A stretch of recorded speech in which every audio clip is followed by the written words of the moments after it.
The Nearpod math drag and drop activity problem seems to be a mix of how the Nearpod activity is coded and a new feature in the Chrome browser that lets you go back to the previous page just by dragging from the left edge of the screen. So as I touch and drag, you'll notice this left-facing arrow is showing up. As I go far enough in, the circle turns blue. And so at this point, if I let it go, it's navigating to the previous page. I can do that again. That circle is there with left-facing arrow, and I'm navigating to the previous page. So this is a new sort of feature in Chrome that is available on any web page. The issue is when in the Nearpod activity, our draggables are on the left, and I start dragging it in. Notice that left-facing arrow, that little back button thing, has shown up.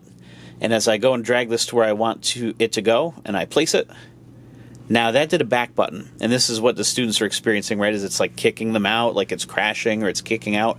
Really, it's a back navigation. If we hit forward, then that should bring us right back to where we were. A couple of ways around this. One, for touchscreen, is we could still use the touchscreen. You're noticing that the back arrow is showing up.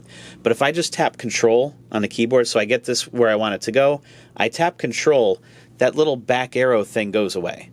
And then I can still drop it. So that's just an added little step. But right now, notice it's going to go back, but I just tap Control, and I can place it where I want. So that's one way. That's not too tough. And until they fix it, that might be the best solution, at least for touchscreens. The other solution, of course, would be touchpads. So as far as I know, the students who have been using touchpads have not experienced a problem. This could even be another two-finger thing where it's use one finger to hold down the button, the other to move it. That could be pretty handy. So one or the other.